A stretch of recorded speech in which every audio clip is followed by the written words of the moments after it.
तुम्ही आला तिथं सीआयडी ऑफिसला, काय काय भेट झाली, कोणाशी भेट झाली? गुजर साहेबांशी 2 महिने भेटलो होतो आम्ही. आल्यापासून बसलो होतो, ते बाहेर गेले होते, चौकशीसाठी बाहेर गेले होते. तर त्यांनी सांगितलं की तुम्ही केजला या, आपण तिथं तुम्हाला अजून काही चौकशी कुठपर्यंत आली काय सांगू. आणि मध्ये चौकशी चालू आहे त्यांची. एक लेडीज आहेत, वाल्मिक कराड यांच्या दुसऱ्या पत्नी आहेत, ज्योती जाधव, त्यांची चौकशी चालू आहे. तुम्हाला बोलवलं होतं का तुम्ही स्वतः?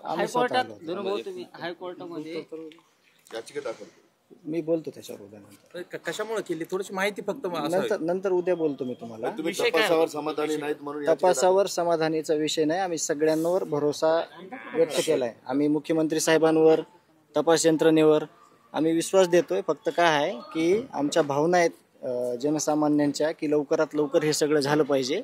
त्या दिशेनं ते करतायत काम सगळं, आणि तशी आम्हाला उद्या माहिती भेटेल ते आम्ही तुम्हाला सांगू. अधिकाऱ्यांनी बोलवलं होतं का तुम्ही स्वतःहून? आम्ही स्वतःहून आलो होतो की कुठपर्यंत काय चाललंय ते बघण्यासाठी आलो होतो. कुणाची भेट झाली ते काय म्हणाले? गुजर साहेबांना भेटलोत आम्ही. एक जास्त काही वेळ तुमच्या सोबतच आत्ताच आले ते, त्याच्यामुळे जास्त काही बोलणं झालं नाही. उद्या आम्ही भेटणार आहे सविस्तर.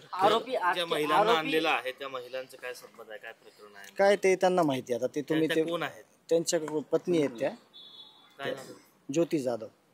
त्यांना अटक केलं की ताब्यात? नाही, त्यांचं चौकशी चालू आहे त्यांची. आरोपी अटके संदर्भामध्ये काही चर्चा झाली का, आणि काय त्यांच्याकडून? त्यांनी विश्वास दिलाय आम्हाला की 1-2 दिवसात आरोपी 2 दिवसात अटक होईल असं.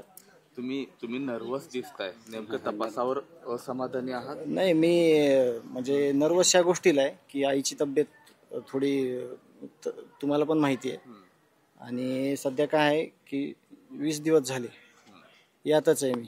आणि मी बोलतोय तुम्हाला प्रामुख्यानं तुम्हाला कुठलीच गोष्ट, तुम्ही जे काम करताय त्याच्यावर मी तुम्हाला कधीच एक चुकीची गोष्ट बोललो नाही.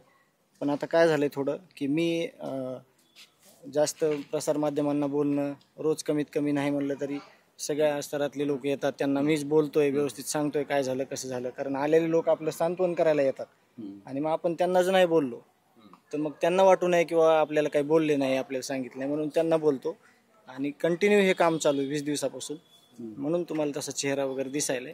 आणि थोडा CDR बाबत काय बोलणं झालं का तुमचं? आता आतमध्ये काय एक लॅपटॉप आणलेला CDR बाबत आम्ही विचारलं, ते सगळं तुम्हाला उद्या बोलतोच म्हणजे माहिती देतो उद्या. बरं, तुम्ही जी याचिका दाखल केलेली आहे त्याचं नेमकं कारण काय आहे आणि काय ती याचिका आहे? तुम्ही स्वतः दाखल? हा, नंतर सांगतो मी, उद्या सविस्तर बोलतो तुम्हाला. म्हणजे नुसतं तुमची दाखल झाली याचिका? हा, मी सविस्तर तुम्हाला. वकील पण बोलले. हा, तुमचा संबंध, तुम्ही काय याचिका दाखल केली एवढंच? मी नंतर उद्या सांगतो तुम्हाला. मला ही माहिती घेऊ द्या उद्या, मी तुम्हाला नंतर सांगतो.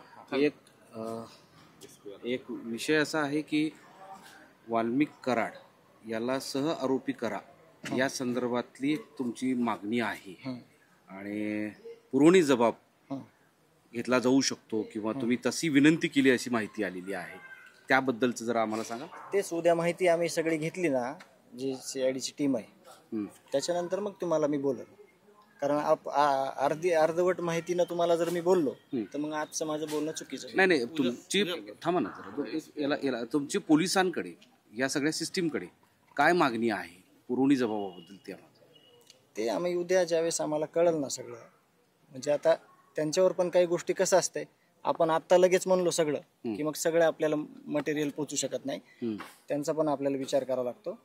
तर त्याच्यामुळं उद्या आम्हाला ज्यावेळेस सगळी माहिती कळल, आज पण मी इथं स्वतःहून आलोय, उद्या पण मी तिथं जाणार आहे, मला बोलवलंय उद्या.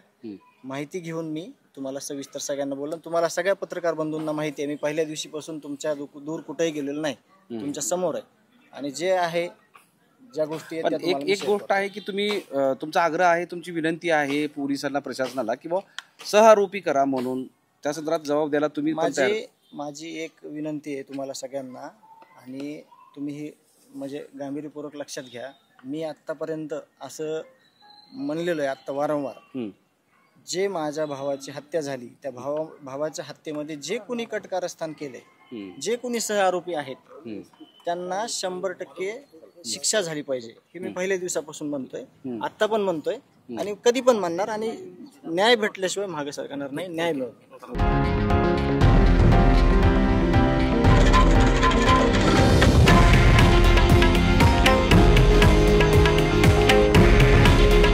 हे आहे देशातील नंबर 1 न्यूज नेटवर्क आणि आपण पाहत आहात TV9 मराठी.